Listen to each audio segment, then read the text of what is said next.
ఓం శ్రీ గణేశాయ నమః. శ్రీమాత్రే నమః. శివాయ గురవే నమః. శ్రీకృష్ణ పరబ్రహ్మణే నమః. శ్రీరామాయ నమః. శ్రీ గురుభ్యో నమః. నారాయణం నమస్కృత్య నరం చైవ నరోత్తమం దేవీం సరస్వతీం వ్యాసం తతో జయముదీరయేత్. ఆపదాం అపహర్తారం దాతారం సర్వసంపదాం లోకాభిరామం శ్రీరామం భూయో భూయో నమామ్యహం. మోహనవాణి ఛానల్ వీక్షకులందరికీ కూడా ముందుగా నా యొక్క సాధువాదాలు. నిన్న నుంచి మనం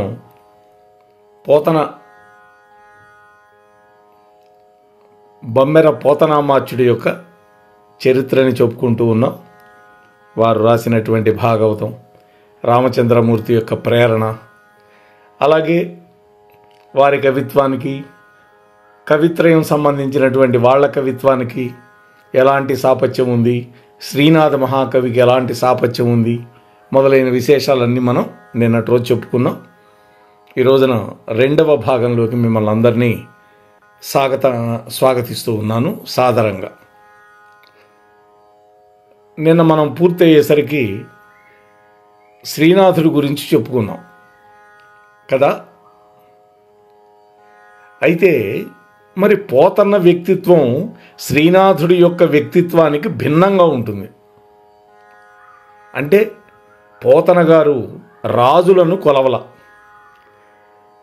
సంపదల కోసం ఉరుకులు పెట్టల, అధికార దర్పాన్ని ఆశించలేదు, అహంకారాన్ని ప్రకటించలేదు. పూర్వ కవులతో పాటు వర్తమాన కవులతో పాటు భావి కవులను కూడా బహూకరించినటువంటి వినయభూషణుడు పోతన గారు. సమకాలీన కవులను సంభావించడమే ఒక విశేషంగా చెప్పుకోవచ్చు. పుట్టనటువంటి కవులకి జేకొట్టడం పోతన్న గారి యొక్క సహనశీలానికి గొప్ప నిదర్శనం. సహనగుణం, సత్వం ఒకే పాదులో పుట్టిందే కదా. ఈ సత్వగుణాన్ని ఆధారంగా చేసుకొని పోతన గారు నిరాడంబరమైనటువంటి వ్యక్తిత్వాన్ని గురించి, నరాధిపుల యొక్క పరాన్ముఖత్వాన్ని గురించి కొన్ని చాటు కథలు ఆ నోటికి ఎక్కి నేటికి కూడా తెలుగునాడ వాడుకలో ఉన్నాయి. భాగవతాన్ని తనకు అంకితం ఇవ్వవలసిందని ఆనాడు పరిపాలించేటటువంటి సర్వజ్ఞసింగ భూపాలుడు కోరాడు. పోతన్న గారు కాదు అన్నాడు. రాజు తలుచుకుంటే దెబ్బల కొర ఉండదు కదా. అందుకని ఆ సర్వజ్ఞసింగ భూపాలుడు కోపం వచ్చింది. ఆ భాగవతాన్ని నేలపాలు చేయడం ఇదొక కథ. మరొక కథ, శ్రీనాథుడు పోతన్న స్వయాన బావా బావమరుదులని. ఒకానొకప్పుడు పోతన గారు పొలం దున్నుతుంటే శ్రీనాథుడు పల్లకీలో వచ్చాట. అటుపక్క బోయిలు లేకుండా పల్లకి తేలిపోతున్నదట. ఒకవైపే ఉన్నారు బోయిలు, రెండవ వైపు బోయిలను తప్పుకోమన్నాడు శ్రీనాథుడు. అది చూసినటువంటి పోతన్న కొడుకు మల్లన్న 2 ఎడ్లు లేకుండా నాగలి దున్నట్ట. ఇది మరొక కథ. ఇవే కాకుండా కర్ణాటకిరాచ కీచుకులెవరో పోతన గారు కృతిని కాజేయాలని వస్తే ఆ తల్లి సరస్వతి కాటుక కంటి నీరు చనుకట్టు మీద పడేటట్టుగా బావురుమన్నదట. పద్యం రాశారు. అమ్మా, నువ్వు ఏడవద్దు, ఓ సరస్వతీ మాత, నిన్ను ఎవరికి అమ్మను అన్నాడు. అంటే నేను రాసినటువంటి కవిత్వాన్ని ఎవరికి అమ్మను అన్నాడు. ఈ మాట చెప్పినటువంటి ఈ పరమ భక్తుడు ఔదార్యం మనకు తెలుస్తోంది. ఇది కూడా ఒక పిట్ట కథగానే చెబుతూ ఉంటారు. కృతిని ఇక్కడ ఇమ్మనుజేశ్వరాధములకిచ్చి అక్కడ కాలుచే సమ్మట వ్రేటులను పడక అని రాశాడు. అంటే ఇక్కడ నేను రాసినటువంటి భక్తి కావ్యాన్ని మనుజేశ్వరాధములు, మనుష్యులలో అధములైనటువంటి వాళ్ళకిచ్చి వాళ్ళిచ్చే సంపదను అనుభవించి మరణం తర్వాత యమధర్మరాజు చేత వాళ్ళ భటుల చేత సమ్మెట పోటులు పొందకుండా ఉండాలి అనుకున్నాడు. అందుకనే బమ్మెర పోతరాజు భాగవతాన్ని సమ్మతి శ్రీహరికిచ్చి చెప్పేనని అవతారికలో మరొక పద్యంలో చెప్పాడు. ఇది గొప్ప సాక్ష్యం. ఇక పోతన గారి పేరు చెబితేనే సగటు సాహితీ బంధువులకి ఈ పద్యం గుర్తొస్తుంది. కొంతమంది అంటారు ఈ పద్యం పోతన్నది కాదు అంటారు. కానీ ఆ మాట వింటేనే మనకి గుండెల్లో కలుక్కుమంటుంది. నిజానికి ఈ పద్య రచనలో ఏ కోశానా కూడా పోతన్న శైలి కానీ వాసన కానీ మనకు కనిపించదు. సొమ్ములు కొన్ని పుచ్చుకొని సొక్కి శరీరము వాసి కాలుచే సమ్మెట వ్రేటులు సమ్మతి ఇచ్చి చెప్పే ఈ బమ్మెర పోతన, ఈ బమ్మెర పోతరాజొకడు, ఇది కదా ధోరణి. వాస్తవానికి ఇవి పోతన్న పలుకులేనా? భావి కవులను కూడా సంభావించినటువంటి భవబంధ మోచనం ఆశించినటువంటి ఒక భక్త శిరోమణి ఇటువంటి మాటలు మాట్లాడతాడా? కాదు అని అనవలసినటువంటి అవసరం లేకుండా దీనికి మరొక అంతఃసాక్ష్యం కూడా కనిపిస్తుంది. ఈ పద్యానికి ముందు మాట ఉభయ కావ్యకరణ దక్షుండనయి అన్నది. ఇది ఉత్తమ పురుషులో ఉంది, అంటే ఫస్ట్ పర్సన్. వెంటనే ఇమ్మనుజేశ్వరాధముల పద్యంలో బమ్మెర పోతరాజొకడు అంటూ ప్రథమ పురుషం కనిపిస్తుంది. ఆ పద్యం తర్వాత మరొక పద్యం, ఆ తరువాత అనిమదీయ అంటూ మళ్ళీ ఉత్తమ పురుష దర్శనం కనిపిస్తుంది. అంటే పద్యం యొక్క శిల్పాన్ని బట్టే కాకుండా అన్వయ దోషాన్ని బట్టి చూసినా కూడా ఇది పోతన గారి పద్యం కాదు అని అనిపిస్తుంది పండితులైనటువంటి వాళ్ళకి. అతని భక్తులో అనురక్తులో ఆ తర్వాత కాలంలో బహుశా ఈ పద్యాన్ని జొప్పించి ఉంటారు, అంటే ప్రక్షిప్తం.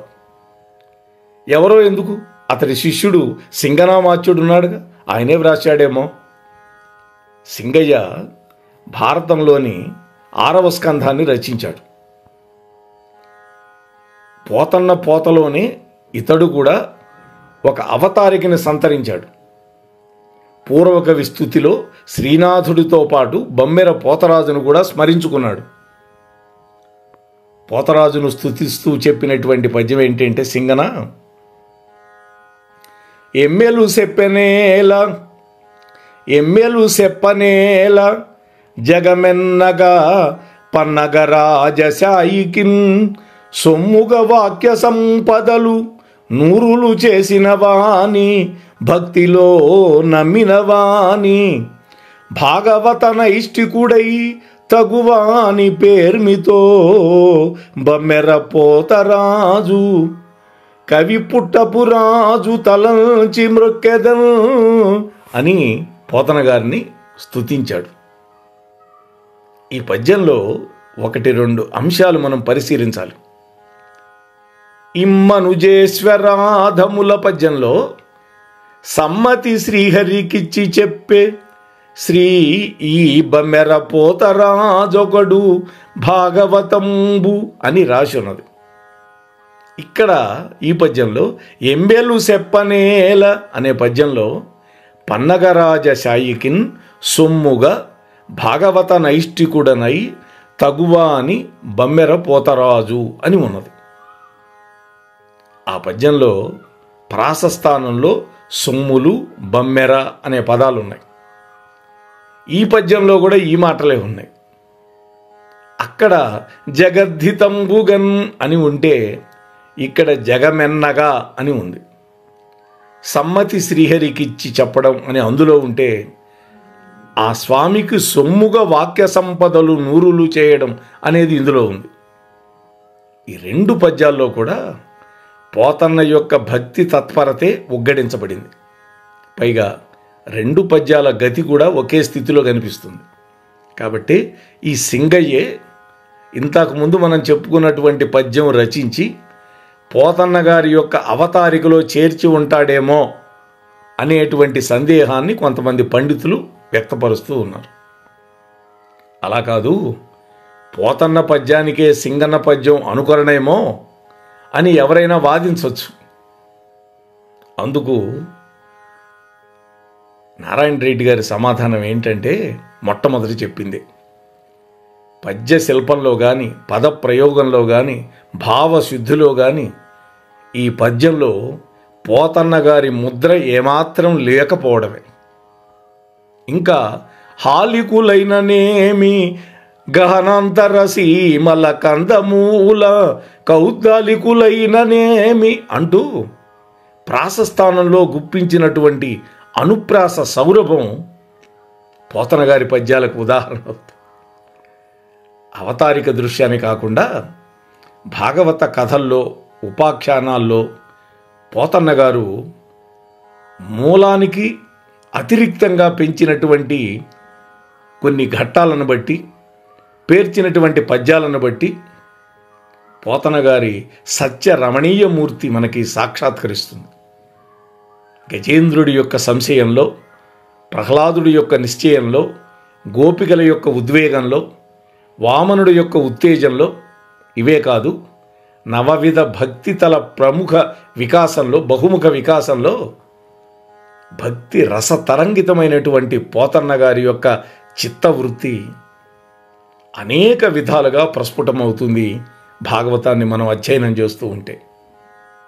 వ్యాస భగవానుడి యొక్క భాగవత కోశాన్ని సైతం క్షణకాలం మర్చిపోయి ఆయా భాగవతుల శ్రవణ కీర్తనలకు లోనైపోయి ఆ పాత్రలన్నీ తానై పరవశించిపోయి పద్యాల సంఖ్యను పెంచి ప్రతిభా శిఖరాల మీద అద్భుతంగా భాషించినటువంటి అనేక సన్నివేశాలు పోతన గారి యొక్క ఆంధ్ర భాగవతంలో కొల్లలుగా కనిపిస్తాయి. అందుకే డాక్టర్ సి నారాయణ రెడ్డి గారు అంటున్నారు, అవతారికలోనే కాకుండా ఆంధ్ర భాగవతంలో కూడా అడుగడుగున పోతన్న గారి యొక్క సాత్విక చిత్తవృత్తి, భక్తి భావన ప్రవృత్తి 1000 రేకులతో విప్పారింది. నవవిధ భక్తి రీతులని కథాత్మకంగా ప్రపంచించినటువంటి ప్రథమ గ్రంథం వ్యాసభాగవతం. ఆ భక్తిరస ఘట్టాలని అంతకు రెండింతలుగా విస్తరించి తొలిసారిగా మధుర భక్తికి పచ్చల తురాయిని కూర్చినటువంటి తెలుగు కావ్యం పోతన గారి భాగవతం. ప్రహ్లాదుని నోట వ్యాసుడు పలికించినటువంటి భక్తి శాఖ ఇది.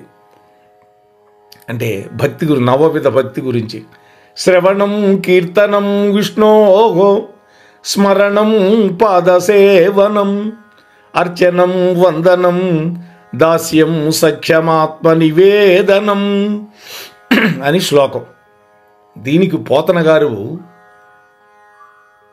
చేసినటువంటి పద్యం ఏంటంటే, తను హృద్భాషల సఖ్యమున్ శ్రవణమున్ దాసత్వమున్ వందనార్చనముల్ సేవయు ఆత్మలో నెరుకయున్ సంకీర్తనల్ చింతనంబను ఈ 9 భక్తి మార్గముల సర్వాత్ముల్ హరిన్నమ్మి సజ్జనుడై ఉండుట భద్రమంచుదలతున్ సత్యంబుదైత్యోత్తమా అన్నాడు.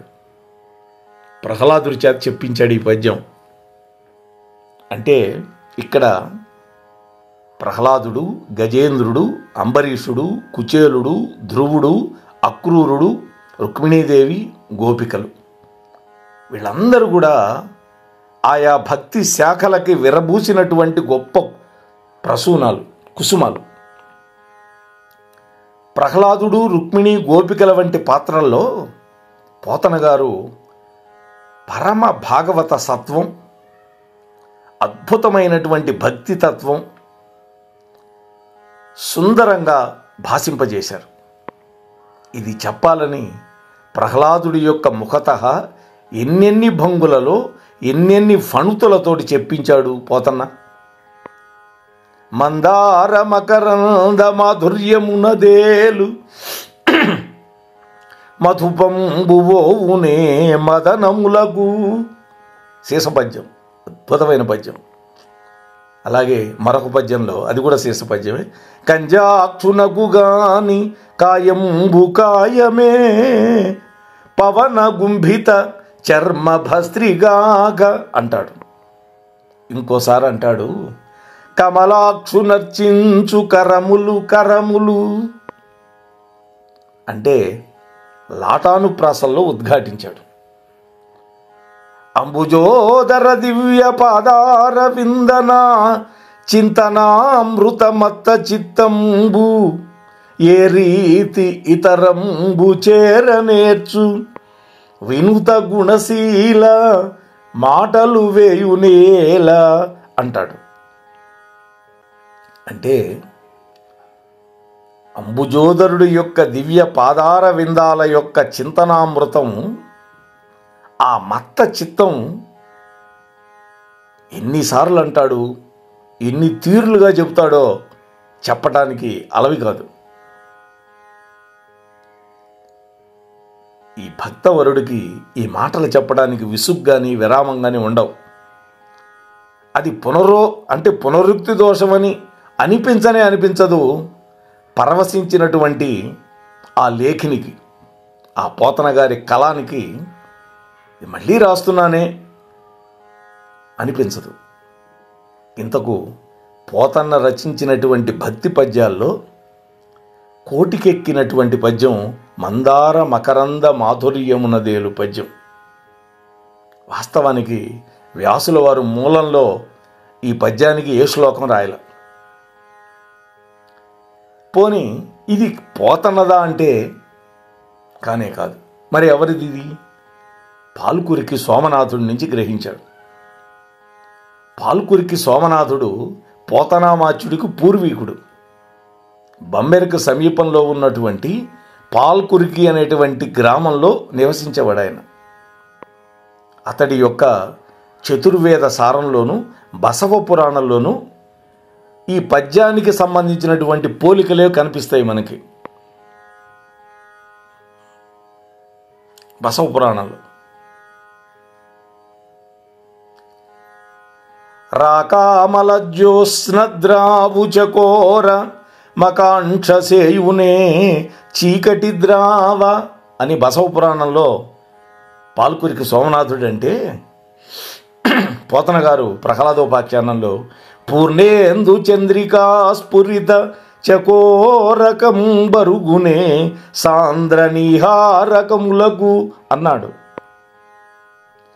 విరిదమ్మి వాసన విహరించు తేటి పరిగొని నుడియునే ప్రబ్బలి విరుల అని బసవ పురాణం చెప్తే, మందార మకరంద మాధుర్యమునదేలు మధుపంబువోవునే మదనములకు అని పోతన గారు అన్నారు. అయితే పాల్కురికి సోమనాథుడుకు రానటువంటి కీర్తి ఈ పద్యం వల్ల పోతన గారికి ఎందుకు వచ్చింది? అక్కడే ఉంది పోతన గారి యొక్క పోత. మందార మకురంద మాధుర్య మధుప మదనములు అన్ని మకారాలే. ఎన్ని మకారాలు ప్రకారాలు కట్టాడు పోతన గారు. పద్యాన్ని ఎంత ప్రసాద రమ్యంగా నిలబెట్టాడు. అక్షర రమ్యతతోటి నన్నయ్యను దాటిపోయాడు. ఆ పైన ఆకాశపుడు అంచులు ముట్టాడా అన్నంత విధంగా రాశాడు పోతన గారు. తర్వాత వాళ్ళు ఎవరైనా సరే ఈ శైలిని అనుకరిస్తే జారిపడిపోవడమో నీరుగారిపోవడమో జరిగే అంత సొంత పుంత చేపట్టాడు పోతన గారు. అలాగే కమలాక్షు నర్చించు కరములు కరములు కూడా పోతన్న కొత్తగా చెప్పిందేం కాదు, భీమఖండంలో ఉంది. శ్రీ భీమనాయక శివనామధేయంబు చింతింపనేర్చిన జిహ్వం శ్రీనాథ మహాకవి కవిత్వం ఇది.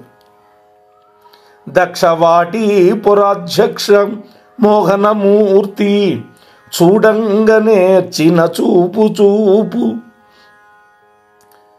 దక్షిణాంబుదితట సాయి పావన కీర్తిచే నింపనేర్చిన చెవులు చెవులు తారక బ్రహ్మ విద్యాదాత యౌదల విరులు పూన్పగ నేర్పు కరము కరము ధవళకరశేఖరునకు ప్రదక్షిణంబునర్ధిదిరుగంగ నేర్చిన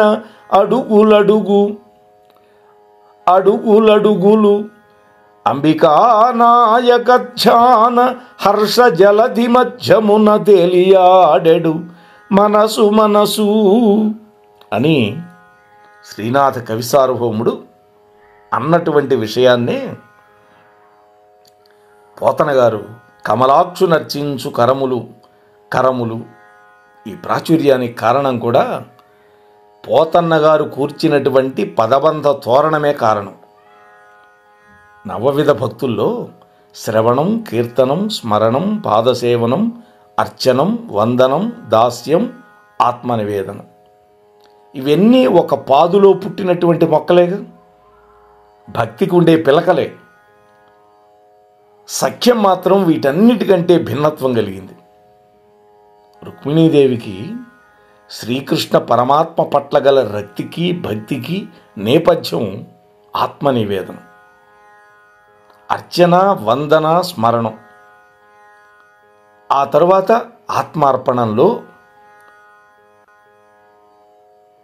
ఉదయించినటువంటి రేఖలవి. కుచేలుడున్నాడు, అర్జునుడున్నాడు. వీళ్ళిద్దరిది ప్రధానంగా సఖ్యభక్తి. అనుషంగికంగా ఆ సఖ్యం చుట్టూ స్మరణ, వందన, పాదసేవ పరివేష్టించి లేకపోలా. మరి మధుర భక్తికి మూలమేంటి? జీవాత్మ పరమాత్మల యొక్క వియోగమే మధుర భక్తి. అఖండ పరమాత్మ నుండి ఖండశః అంశతః విడిబడిపోయినటువంటి జీవాత్మలు ఆ మూలమైనటువంటి పరమాత్మని కలుసుకోవాలనేటువంటి తపన ఏదైతే ఉందో అది భగవంతుడి పట్ల ఉండే రతి భావనకి ఒక ప్రాతిపదిక.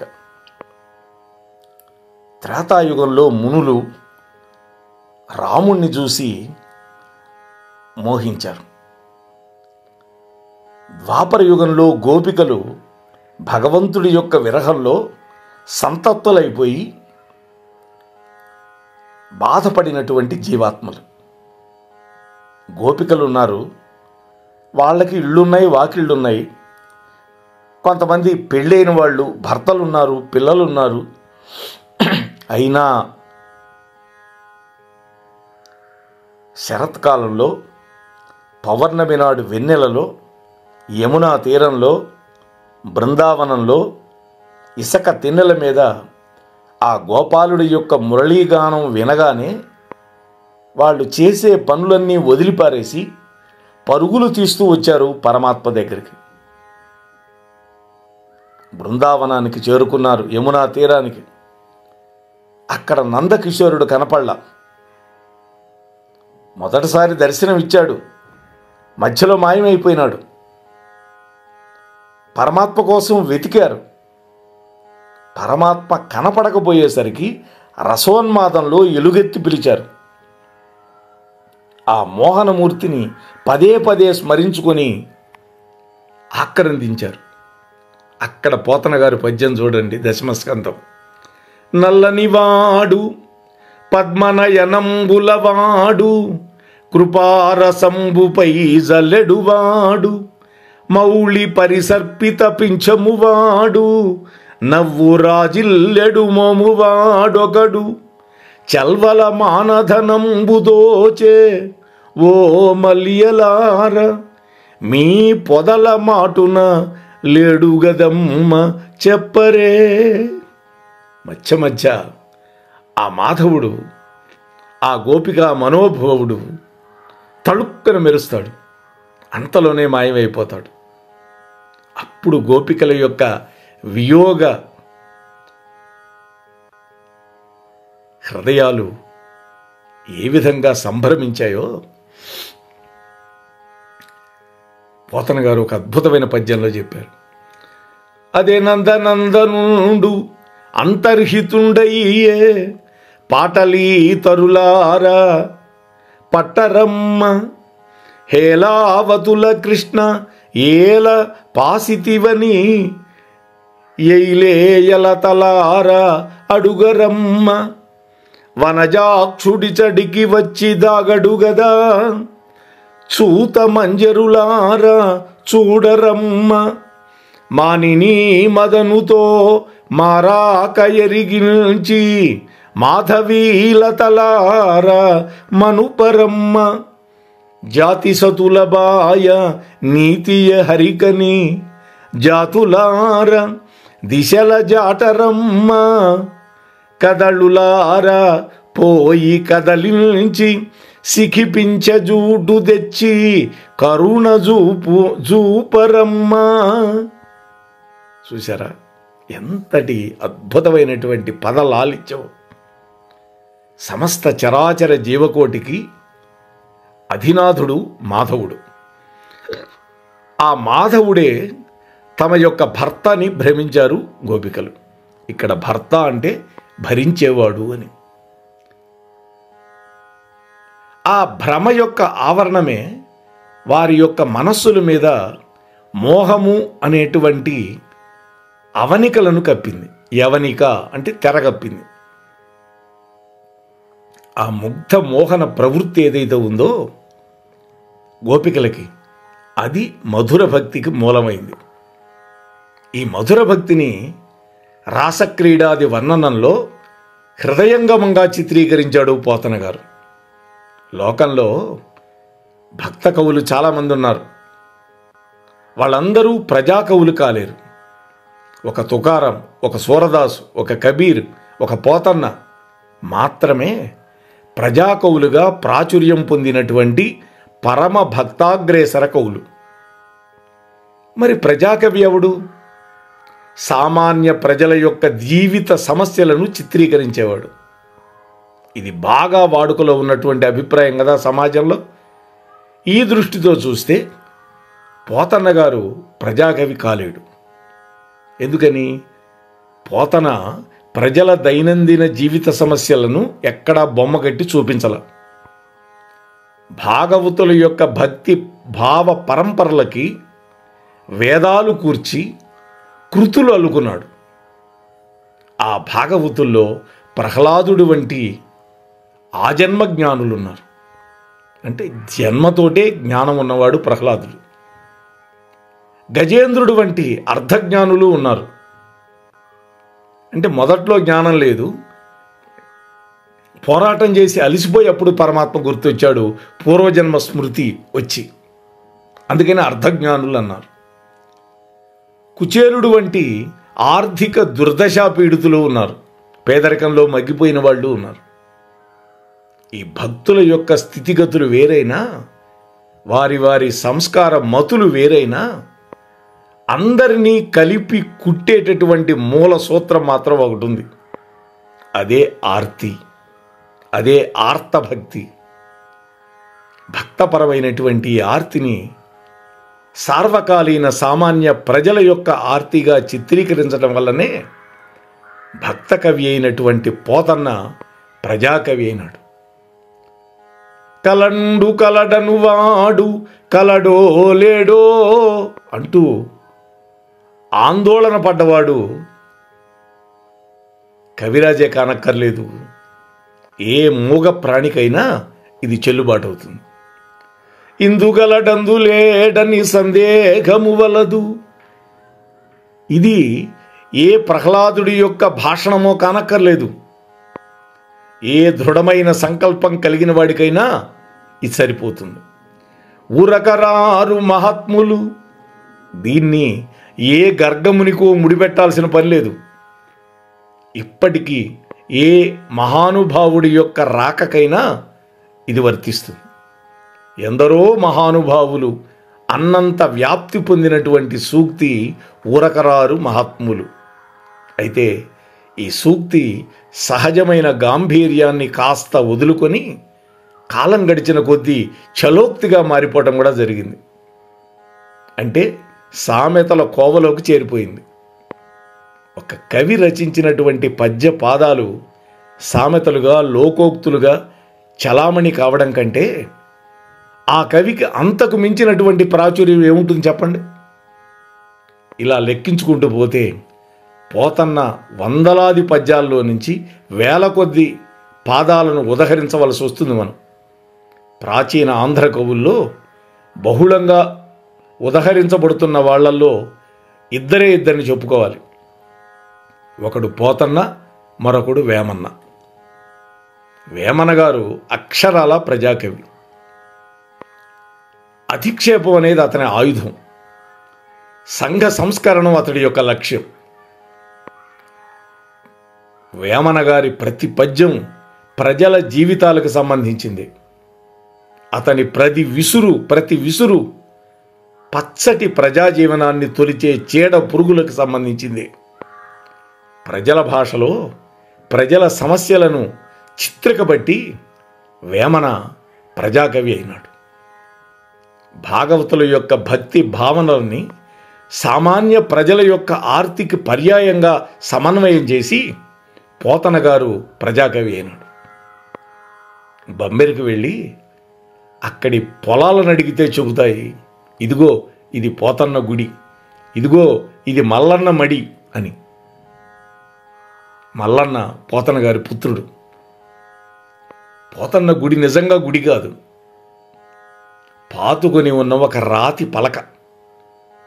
ఆ రాతి పలకని పోతన్నకి ప్రతిరూపంగా నేటికి అక్కడ పల్లెల్లో ఉండేవాళ్ళు భావన చేసుకుంటూ ఉన్నారు. అంటే ఇప్పటికీ పోతన్న ఎంత సజీవంగా ఉన్నాడో మనం ఊహించుకోవచ్చు. మరి మల్లన్న మడి అంటే ఏంటి? ఈ పోతన్న కొడుకైనటువంటి మల్లన్న దున్నినటువంటి పొలం అది.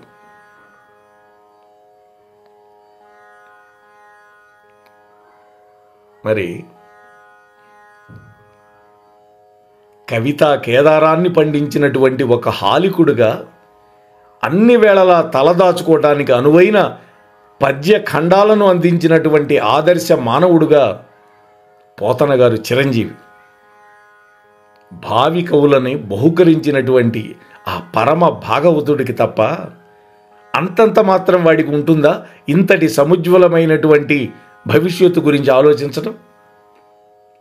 ఎప్పుడో పొట్టి ఒడుగైనటువంటి వామనమూర్తి ఇంతై అంతై అంతంతై 3 లోకాలని ఆక్రమించినట్లుగా ఎక్కడో బమ్మెర వంటి ఒక కుగ్రామంలో పుట్టినటువంటి పోతన్న 3 కాలాలను ఆకట్టుకునేటటువంటి అమృత కృతులను నిర్మించగలిగినటువంటి వాడు.